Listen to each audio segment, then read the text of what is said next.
As a Marvel fan हम सब multiverse को काफी अच्छे से जानते हैं और उसकी एंडलेस पॉसिबिलिटीज को भी। और हमारे यूनिवर्स में कैंग के एक्टर तो भड़वे निकले, बट क्या होता अगर जोनाथन मेजर्स पे कभी एलिगेशंस लगते ही नहीं और एमसीयू अभी भी अपने कैंग डायनेस्टी वाले प्लान पे ही काम कर रहा होता जो वो शैंग-ची से सेटअप कर रहे थे। और लोकी 2 में जैसे तैसे उसे एंड कर दिया गया। बट जो भी हो, जोनाथन मेजर्स रियल लाइफ में चाहे जितने भी गिरे हुए इंसान रह चुके होंगे, क्या तुम कैंग के रोल में दूसरा कोई एक्टर सोच सकते हो? मैं उसका रियल लाइफ काम को जस्टिफाई नहीं कर रहा, उन्होंने जो भी किया है उसके लिए उन्हें सजा मिलनी चाहिए और मिल भी रही है। लेकिन जैसे ही यू रिमेन, कैंग द कॉन्करर और विक्टर टाइमली जैसे ही हजारों कैंग के रोल में वो काम कर रहे थे, वो हर एक कैरेक्टर इंडिविजुअली ग्रेट था। क्या एक ही एक्टर उस जैसे मास्टरपीस को रिप्लेस कर पाता? और ये ठंडे दिमाग से सोचना। बट आज हम उस अल्टरनेटिव यूनिवर्स की बात करेंगे जहाँ एमसीयू का एवेंजर्स 5 डूम्सडे नहीं कैंग डायनेस्टी होता।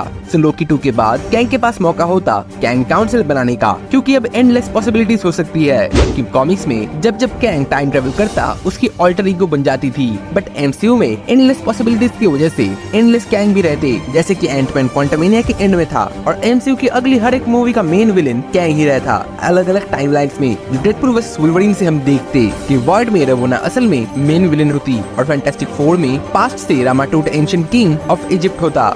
शैंग-ची 2 में हमें पता चलता शैंग-ची की चूड़ियां कैंग नहीं बनाई थी। फिर captain America brave new world के एंड में हम देखते एडामेंडियम के पीछे सिर्फ अमेरिका और जापान नहीं कैंग भी है। और फिर आता कैंग डायनेस्टी जहाँ सारे यूनिवर्स के एंकर भी इनकी जगह कैंग लेने आता और हम टोबे, एंड्रयू और ह्यू जैकमैन को एक साथ देख पाते। बट यहाँ तक तो कैंग आसानी से डोमिनेट कर लेता बाकी हीरोज को और हर एक यूनिवर्स को मिला के वो बनाता अपना बैटल वर्ल्ड जो हमें दिखता सीक्रेट वर्स में।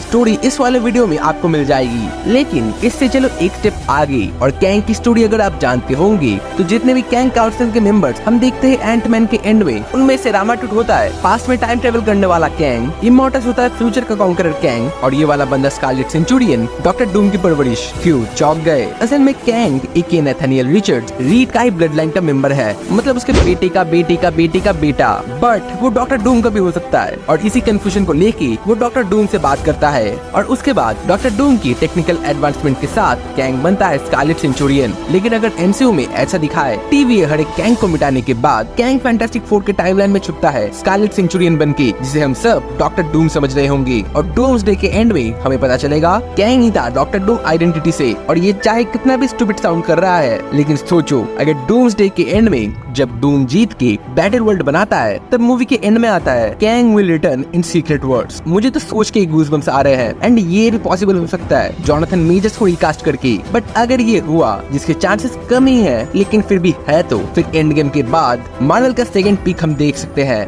और ये सब थ्योरीज थी कि what if MCU would go with Kang dynasty. So अगर ये स्टोरी तुम्हें पसंद आई तो नीचे कमेंट में जरूर बताना और अपना ओपिनियन देना कि ये इसमें क्या कुछ चेंज हो सकता है, क्योंकि हर एक कमेंट को रिप्लाई देना मेरा मजबूरी नहीं, मेरा प्यार है। और अगर वीडियो इतना देख ही लिया है तो लाइक भी कर ही देना और नीचे सब्सक्राइब बटन भी दिख रहा होगा, ऐसे ही वीडियोस और देखने उसे भी दबा दो। एंड एज आई से, हर मूवी या सीरीज कुछ सिखाती है हमें। So keep learning, keep growing, stay hard and me signing off. You just watch show same.